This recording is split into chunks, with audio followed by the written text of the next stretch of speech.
A new look, a new concept, and a new direction. That's what BMW India seems to be heading into, with a completely new look starting from the dealerships.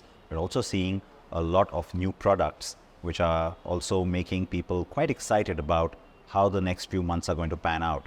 That also means excitement for us because, of course, we get to drive those cars. But today, we're sitting down with Vikram Pawah for catching up on these points and what's happening in the market. Good to see you. Good to see you, Siddharth, as usual. And thank you for joining us in a new, beautiful home in It's Gurgaon. brand new and very happy to be absolutely here. brand new. It's and I think not only new, what we're calling it, we're going to change the game in auto industry with this, not only with the great products that we've been launching lately, but also in the way we interact with our customers at our dealership. So it's not going to be, I don't think anybody can call this an auto dealership anymore. I think it's more like your lounge and the cars are sitting in your lounge. So that's the theme behind it. Which is my fantasy. Everyone's, not only yours, it's everyone's. Every passionate car driver that I talk to has that thing that I remember when I was growing up, I had all these little cars in my home, right, in my bedroom. I want that car in my bedroom. There you go. they're in my family room. But I will say this. Imagine saying, well, there's the couch, there's the coffee table, there's the M2. Of course. That's the best way to say it, right? Yeah, all right. But no, I want to quickly pick up on what you just said, that this goes beyond just being a new look dealership. Retail next. The idea, of course, is that the experience changes as well. Absolutely. But let's start with that first point about the fact that it looks different. The fact that, in this particular one, we also have Mini and BMW next to each other. New color palette, new identity in a way, and yet very, very much recognizable as BMW. It's a fine balance. Yes, so I think the core of BMW remains the same. That's not something as a brand we would ever change, and I think you've seen that, be it in our products, be even in the new technologies that we are launching. The core of BMW, the joy, remains there. What we're trying to do is we're trying to put a layer of how the society is changing now, how people are interacting in luxury spaces. That's one. How they're interacting with digital and physical aspects together. How for them, it's not about a single brand anymore. It's all about how do I cross over the brands. And I think you picked up right that in this showroom we have the Mini and BMW together. But if this dealership had the Motorrad dealership as well, you would see all three of them under one roof. Right? So that's the plan, really. That because we see a lot of crossover in those purchase choices within the family at times. So Mini well. Yeah. Mini, Motorrad, BMW buying Mini, BMW buying Motorrad, Motorrad buying a BMW, a M car at times. So great crossovers there. And I think that's what we're trying to do, is create all those spaces in the dealership where people can actually spend time. So it's not that you come in the traditional way. You're right, that used to be a very gray or a black and white dealership, a very boring and only colorful things were the cars probably. Now what we're doing is that, okay, the color palette reflects how the society feels these days. You're a little bit more warm, a little bit more welcome. And as a brand, we've always been an approachable brand, right? And even though we're in the luxury and the premium space, we really take pride that we are absolutely approachable and people can connect with us. So from that perspective, the colors have been chosen from that. Also give you a feeling that you're at home, right? Like I said, we're talking about it. Yeah, it's a joke, but it's actually the concept behind it, that it helps you satisfy that fantasy that you've got your M2 sitting next to you in your lounge, right? So that's what it's all about. And I think for me, it's about putting the customer in the center of everything first and making them interact with the brand around them. That's the kind of a theme that we're trying to achieve here, so that it becomes a memorable experience for them. It was not like the previous dealerships were a bad experience, because not at all. There's always this sense of quality. There was good coffee, great flat white now on this one too. So the point you said about, how you want it to be a combination of digital and physical, it's tricky because a lot of people today may not even want to come to a dealership. So is it about, hey, if you come here, then we've got something new for you? Or is there a way that you're trying to sort of entice them to come here and have this experience? Well, so what we've seen is that over the years, yes, digital is picking up a lot, but I don't think the entire purchase journey or the entire ownership journey is happening digital. There are bits and pieces of it. You can see people shifting to digital and then coming back to the physical space. And I think what they're looking for is the way they look at it in the digital space is the kind of experience. They got an immersive experience that you get on a website. I mean, way back there was these studies about how people get into a trance, right? When they're actually going through the website and get immersed and time passes by. I think similar kind of experience you need to have at dealership as well. So why should it be even different? So the idea is that the kind of excitement, the imagery that you see there is the imagery you feel when you come into a dealership, so that it becomes like a seamless experience. A lot of people ask me the question, why so much of investment in this digital era? For me, at least as BMW, I can be confident that being a very passionate and a dynamic brand, for us, that physical interaction with our customers, absolutely essential. And that's not only from us as a brand, but it's coming purely from customers saying that I want to come in and touch and feel this car before I take the delivery or before I make a decision. So yes, I can book online, I can spec it online, but I still want to come in and have a touch and feel of what my car is going to look like. And there's going to be some flexibility around that, right? This one, I know this one originally was just the ground level. Now you have the first floor. Now you have Mini inside. Some may have Motorrad. Some may be just one brand. Absolutely. What happens to the standalone ones, like say just Mini or just Motorrad? There won't be, Motorrad standalones will remain where we don't have a common dealership in a town. So of course that will remain, but they're also going through a revamp in their own way. You'll see one opening soon in Gurgaon as well, which is a separate one. But wherever it's common, you'll see the brands in one place. Mini, we don't have any standalones anymore. We don't intend to have. That's a definite change. That's a definite change that Mini will integrate with BMW in the cities where Mini exists. So Mini is in 10 cities right now, and BMW in 35 cities. So in those 10 cities, it'll absolutely sit together. And overall, the network's more than 50, you told me already. So. Yeah, well, the overall, the kind of facilities that we need to upgrade to this one, which is mainly we have to call it the sales or the fully integrated facilities, are 56 of them. So we just started now this year with this Lighthouse project, which is the second in the world and first in our region. Second in the world? Second in the world, absolutely. That's very cool. So you can see the importance of India as well from that perspective. And we intend to complete all 56 by end of 2026. And our dealer investor partners will be investing 365 crores over this period of that. And from now to the end of 26, you'd be adding how many new dealers? We'll be adding they'll obviously come 10 with more, 10 more from where we are today. And they'll be like this from scratch. Absolutely. Let me ask you the sort of unfair question. Some part of this is guided by a change that's clearly global. Yeah. And so in a way you have to do it. What part of it is either unique or different about BMW India, Group India, and what part of it is therefore customized? Sure.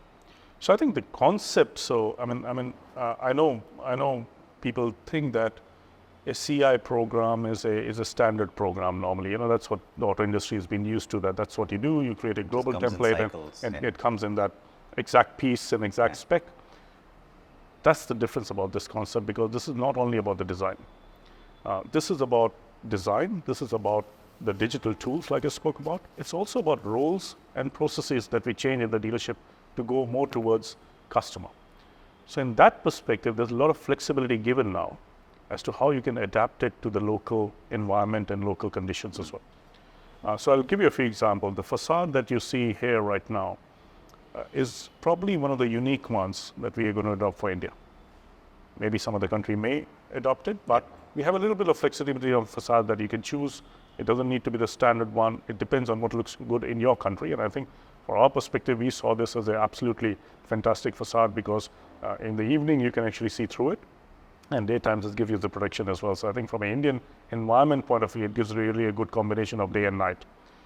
The other element that we're trying to change is that we're trying to put some local elements in the dealership which are more India or India oriented. So this dealership, I'm sure if you walk down and have a look when you go down the stairs, there's this big kind of a feature that's been put in, which is all about the mudras, the yoga mudras, what they mean. It's an art form which we thought, in being in Gurgaon, maybe it relates to that. Similarly, the towns that will do all these changes will try to find out what's unique in those towns and try to create the features which are linking to that society or to that town. So a lot of flexibility there. Yes, furniture and all the color combinations, there are many palettes to choose from. So depending on the weather conditions and things, you could do that as well. So it's quite flexible. And I think I find that it's more Indian than anything else at the moment, really. It's not cookie cutter, which is... It is not a cookie cutter anymore, absolutely not, because our customers are not either. Yeah, I like that, and it's true. Right. The idea of having a space which goes beyond just being a dealership, as you said, would you use it for events? Would you use it Absolutely. for interactions? It is already being used. So this facility is being running for more than 2 or 3 months now, really. And the number of events that they've done here has been phenomenal. And people love that. So they've had movie nights here, they've had launches here, and they don't need to go outside because people love coming here and spending time. So it's really working in that favor because, like I said, it doesn't look like a dealership anymore. It's like a nice lounge. Yeah. It's a good time in a way for them at least, and the ones that do it soon, because of course we're sitting at the precipice of the festive season. It's kind of begun actually with Ganesh Chaturthi, but huge time. Of course, there's always anticipation around it. What's the feeling that you're getting? Because there's also been a lot of talk about pressure on the market, slowdown as well, maybe an imminent slowdown. Well, what we're seeing is that, of course, there was a pause in between, of course, during the election phase. That's normal. We've seen that every time the elections happen, there'll be a pause and then it comes back. It is coming back. It is not that it's stopped totally for us. So I can talk about our industry, especially for us, since we've launched so many great products, including the 5 long wheelbase and the 2 mini models. The traction has been really good. So the deliveries of the new products are starting. People have been waiting for that. So the demand is there. I don't see it slowing down at the moment, honestly. I can't see any fundamental reason why it should either. The economy is doing well. We can see that. The inflation is well under control. The interest rates are static. They're not like the rest of the world where there's panic. Of course, there's some geopolitical tensions around and few other issues there. But other than that, I don't see any fundamental reason why India should slow down. And for the festive season, what are your dealers telling you? What are the sort of, are inquiries already going up? And is it around a specific model line? Well, no, it is. So it's all across. So, because I said we have so many new products at the moment, right? And especially the supply of those products have been increased. For example, X1 was always in a big waiting. That has increased. 7 Series and i7 used to be in big waiting, like 6 months waiting. That supply we have enhanced now. The iX was doing well. The electrics were doing well. They still are. So I can see all across the product range, there is good demand and traction. Do I want more? Of course, no doubt about it. But yeah, it's heading in the right direction after the pause. We wouldn't have liked the pause, I would say that. But after the pause, it's heading up back. Yeah. So you are optimistic. I'm absolutely. We're still delivering good growth, and I'm still optimistic by the end of the year we'll still end up with a very solid growth. Yeah, we've talked about that, right? Absolutely. About how this year is going to end up. So I won't do the whole number 1, number 2 thing. iX1, actually, do you plan to sort of maybe push that model a bit more? Is there more interest around an electric at the entry level? It is. So, because currently it's still a CBU. It is still a CBU, absolutely. But again, we always said that we always bring products as a CBU, and once we see there's enough demand there, then to look at. Are you seeing that? Are you moving this now to Chennai? The supplies just arrived 2 months ago. Yeah. Actually, if you look at it, so the demand is picking up now because once you have to try the product first, right? We did have demo cars earlier, so now those are available with the dealership. We're seeing that now the attachment rates are going up. Of course, that category is a little bit more conservative at times because that's the entry-level category compared to 7 Series. If I look at it, we got 40% penetration of the electric at the moment. So phenomenal attachment rates there. But I see clearly in that category of iX1 as well, there is a clear use case of people who don't use their car too much, mostly used for intra-city travel, have got a parking spot for themselves, right? Which a lot of our customers always do, right? And then also that's not the only car in their household. Yeah. I see that use case absolutely suitable for electric because it ends up being a good saving in running the car or maintaining the car. That's number 1. And number 2, you're doing the right thing for the environment as well. Do you see that percentage being healthy in the iX1, X1 space? It is building up. It is building up. It's early days because, like I said, the supply just arrived. So, yeah. Now, the reason why I asked you about moving it to Chennai is also because there's a sort of a 15-odd lakh price difference between the ICE and the electric, and I'm assuming that would shrink if you went CKD. Of course, if you do CKD, of course, because given the duty structure, it may reduce by another 10-15% or so, probably, you're right. But I think we first need to see the use case. For me, it's always important to see that are you able to satisfy a customer need first, what they need, and then do the decision about the pricing later, right? So even i7, for example, if you look at it, is a CBU. But we knew that the use case is there in that category already. We were always confident about it. And if you look at it, the on-road price is more or less similar for an ICE and a BEV or an electric vehicle in that category. And that's why you see 40% attachment rates there. So I think let's see what the use case in India about this category is. Are we able to really address their needs? And then we'll make the decision, absolutely.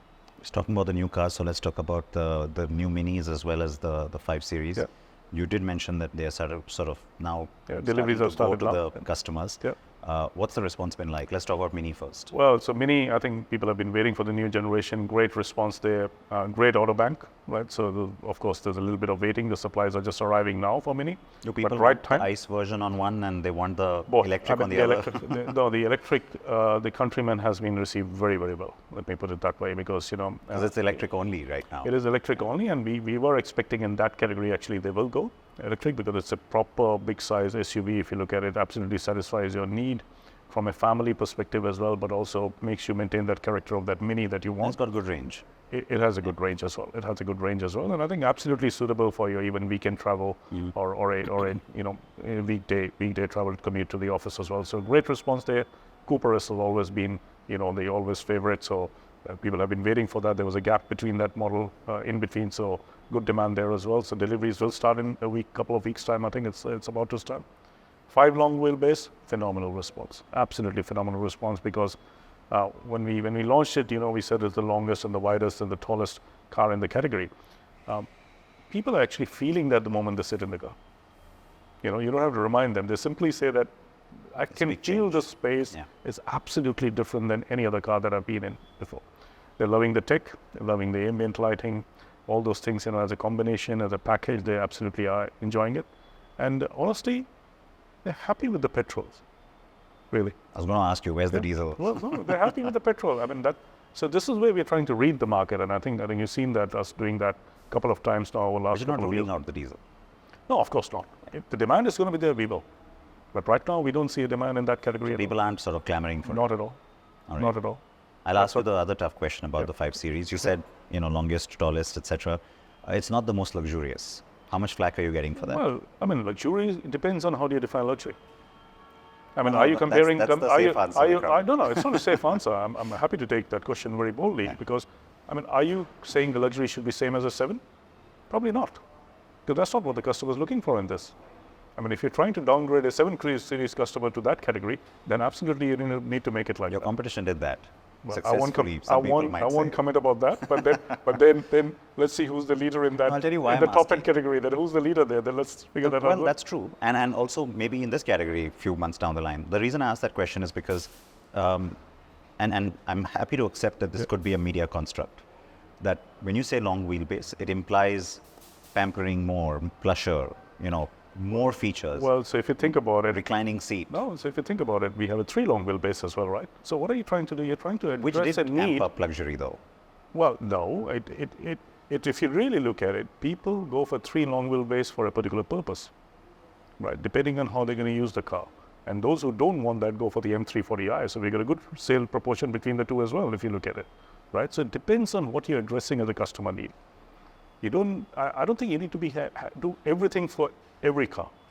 Every car has got a character, number one, and they have a need as well that you're trying to address. So for me, a 5 Series long wheelbase is addressing the executive sedan category. That's what it's doing.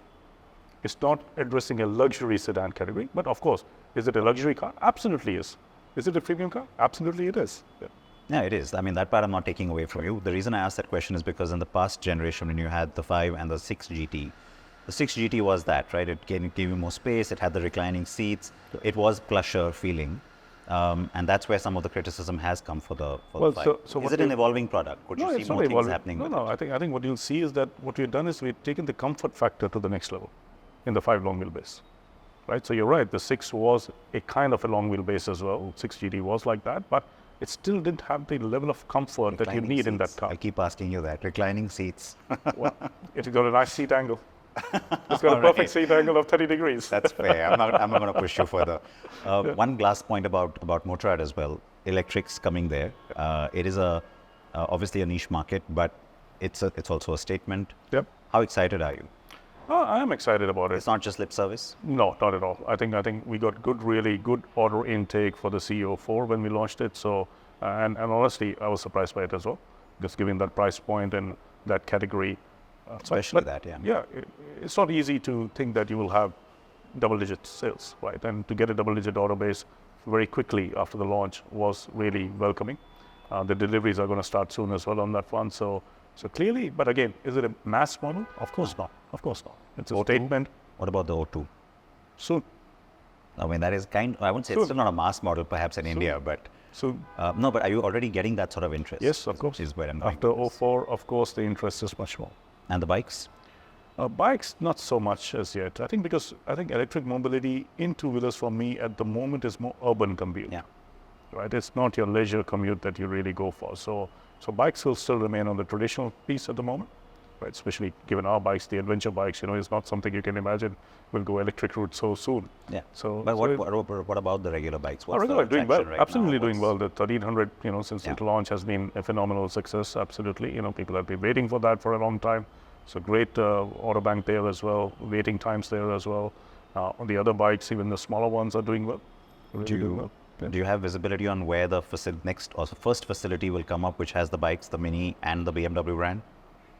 Maybe that's the next coffee I have with you. Well, maybe we'll have that. Unless that's really far down the line, then. No, it's not far down the line. It's not far down the line. I think it'll be fairly soon. It'll be fairly soon. I don't think it's that far away. All right. It'll be within first quarter of next year. Oh, okay. So, it's well, not no, but I definitely would like to see you before Absolutely. that. So, Yeah. look forward to that. Thanks for the time today. Congratulations. Love the you. new look. And I'm sure people will too when they come in. Looking forward to welcoming more and more of them. So thank you. Thank you, sir. Appreciate it.